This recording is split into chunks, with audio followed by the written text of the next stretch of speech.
All right, guys, next in hacking half guard, we're going to be dealing with what happens when my opponent is trying to go into a deep half position.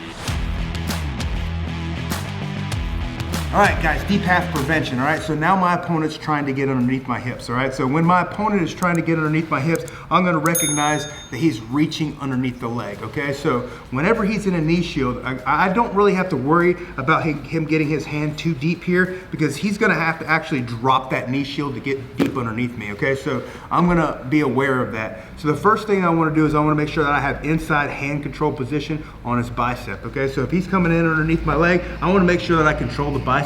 And then I'm also going to use my head, because remember, he can't get deep underneath me without dropping his knee. So I'm going to use my head and place it in his torso to prevent him from getting deep underneath me. So I'm going to place my head down, right? And that's going to prevent him from getting deep underneath me, okay? So as we're dealing with the different stages of this, if he's gotten his hand underneath there and he's dropped his leg, now I can use my frames and a crossface, okay? So the second way, I'm gonna drop my frames in to him right here and not let him get any deeper, and then I'm gonna change to a crossface so that I can flatten him out. He's gonna be able to keep his hand and he's gonna be able to keep his underhook, but the more I can get his back flat to the mat, the less power he's gonna have to load me, okay? So those are the first two things that we're gonna do to try to prevent him from getting into a deep half guard.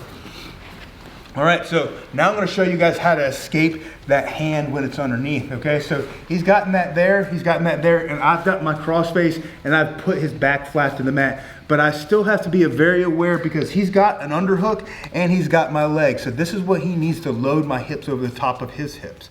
Okay, so when we're in this position and I flatten him out, I want to try to clear this hand right here because that's the one that's going to be able to load me up. So once I've gotten him flat here, right, what I'm going to do is I'm going to sprawl my hips.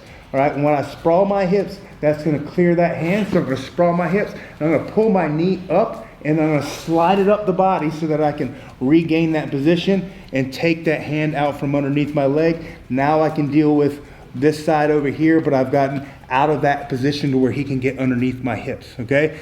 That's the ways that you're gonna be able to prevent somebody from getting into deep half. If you guys have some better ways that you guys do this, you know, comment down below, let us know. This is the main way that I defend the deep half, but if you got a better tip, we'd like to hear it, or we'd like to see maybe what you're working with, all right? So next we're gonna go into what happens when my opponent does get into deep half.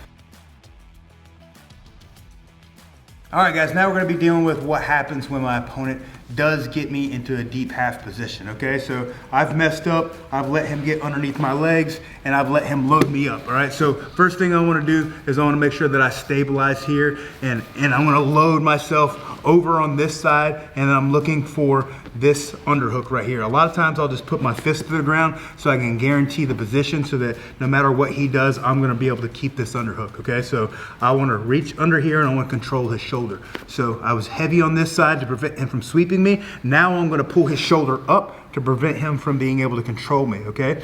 Now the first thing I like to do when I get in this position is go for an arm lock, okay? This is gonna be a lower percentage submission, but I'm gonna attempt it anyway. I'm gonna slide his wrist up to my neck. I'm gonna control it here, and I'm gonna use the bone of my wrist right behind his elbow here. I'm gonna try to hit a straight arm lock, all right? So if I hit that, fantastic. If not, I'm gonna control this shoulder, right? If I can't get him here, he's too strong because he's gonna be fighting against that and not letting me do it. I'm gonna just drive this shoulder flat to the ground. So I'm gonna use my pressure and my weight as I'm controlling this to drive him flat all the way to the ground here. Now I'm gonna look to slide my arm all the way in, and I'm looking for that wrist, okay? So my hands and my elbows are high so that I have the room to get my break, and my elbow is behind his elbow, or my forearm is behind his elbow so that I can push down here. So all my weight is heavy and back on his chest, and I'm able to push down and get my break right there, all right? Those are my go-tos when somebody gets me into a deep half position, other than escapes, which we're going to cover in our next video, so check that out. If there's other submissions that you know from this position or other ways that you like to escape, just comment down below, let us know what you think, and we'll see you guys on the next one.